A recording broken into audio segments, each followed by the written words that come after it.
सूर्यदेव हुए महानीच। 17 अक्टूबर को सूर्यदेव अपनी राशि का परिवर्तन कर चुके हैं तथा वर्तमान समय में दैत्य गुरु शुक्राचार्य की तुला राशि में प्रवेश कर चुके हैं। अब चूंकि तुला राशि सूर्यदेव की नीच राशि है, जिसके कारण सूर्यदेव का अपनी नीच राशि में प्रवेश होगा तथा जैसा ज्योतिष का नियम है, जब भी कोई ग्रह नीच राशि में पहुंचता है तो उसका प्रभाव नकारात्मक हो जाता है, उसकी क्षमता में कमी आ जाती है, उसका सामर्थ्य घट जाता है। अब सूर्यदेव जो राजा हैं, राजा के समान इनका सामर्थ्य है, क्षमता है, कर्तव्य है, उत्तरदायित्व है।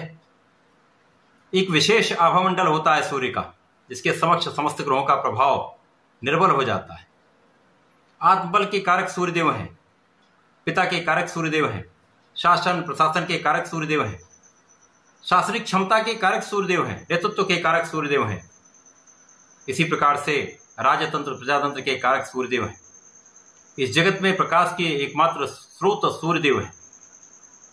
इस जीव जगत में सूर्य की प्रथम किरण से ही जीवन का संचार हो जाता है। तो निश्चित रूप से अत्यंत महत्वपूर्ण ग्रह सूर्यदेव का जब परिवर्तन नीचे राशि में होगा तो कुछ विशेष प्रभाव प्राप्त होने वाले हैं। अब ये अलग अलग राशियों के लिए अलग अलग भाव में होकर अलग अलग परिणाम की प्राप्ति कराने वाला होगा। आज मैं तुला राशि के लिए सूर्यदेव के इस नीचत्व काल का तथा राशि परिवर्तन का किस प्रकार का प्रभाव प्राप्त होगा, किन भावों में वृद्धि होगी, इस समय में आप कितना लाभ ले पाएंगे, यदि कहीं पर कोई समस्या है अथवा आ सकती है उसका क्या निराकरण है, संपूर्ण विश्लेषण मैं पूर्ण तर्क के साथ करने जा रहा हूं। प्रिय दर्शकों, इस राशिफल को आप अपने चंद्र राशि के आधार पर देखें, अर्थात आपकी जन्म कुंडली में यदि 7 नंबर में चंद्रमा है तो आपकी तुला राशि। तुला राशि के स्वामी दैत्य गुरु शुक्राचार्य हैं, जिनकी राशि में ही ये सूर्यदेव का परिवर्तन हुआ है, अर्थात तुला राशि के लग्न में ये परिवर्तन हुआ है।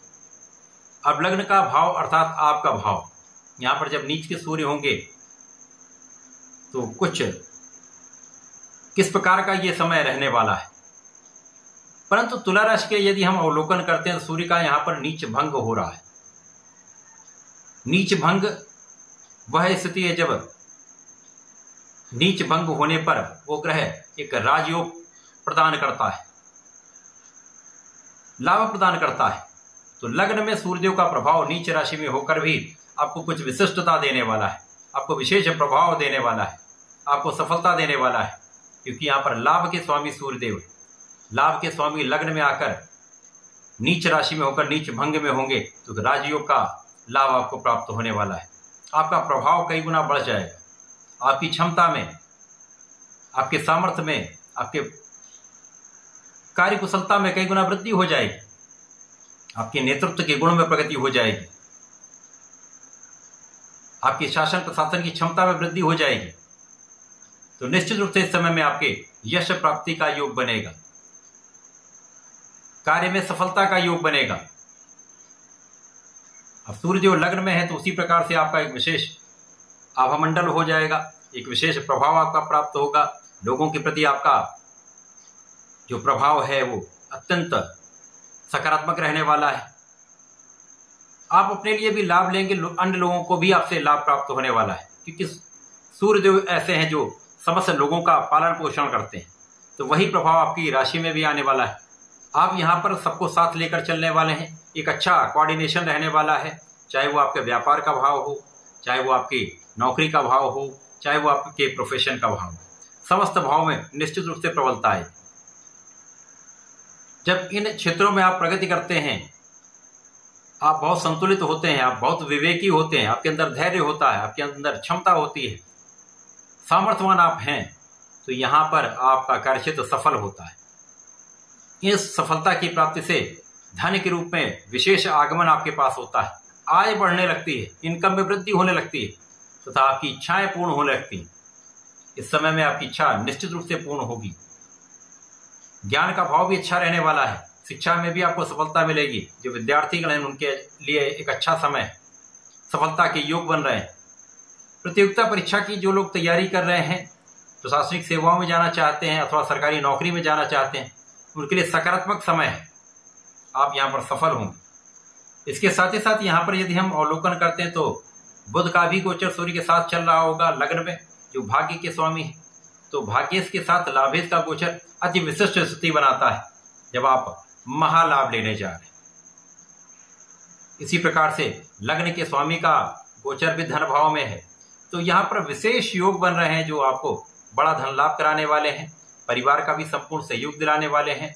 पारिवारिक संपत्ति में वृद्धि का योग है तथा आपकी अपनी संपत्ति का भी लाभ आपको प्राप्त होने वाला है।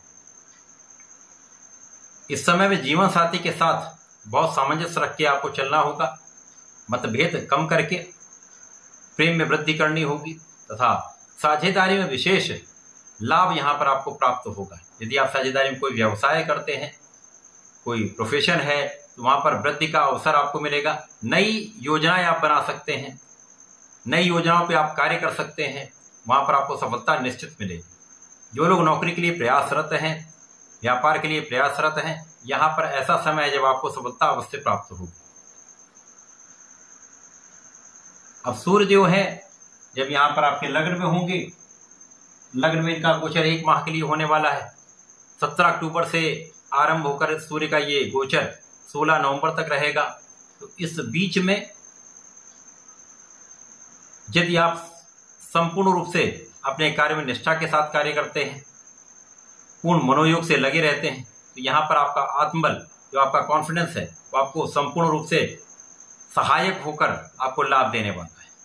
पिता का संपूर्ण सहयोग मिलेगा, पिता से भी आपको लाभ मिलेगा, आशीर्वाद आपको प्राप्त होगा। तो ये समय आपके लिए अत्यंत विशिष्ट होने वाला है। इस समय में आपको नियमित रूप से भगवान सूर्यदेव को जल देना चाहिए। ओम भास्कराय नमः का नित्य कम से कम 27 बार जप कर लें तथा प्रत्येक शुक्रवार को भगवान भोलेनाथ पर जलार्चन करें, गंगा जल अर्पित करें तथा दुग्ध का अर्पण कर लीजिए। विशेष लाभ प्राप्त होगा, समस्त समस्याएं भी दूर होंगी, आप संपूर्ण लाभ भी देंगे। तो ऐसा करके इसका उपयोग करें, लाभ लें। धन्यवाद, नमस्कार।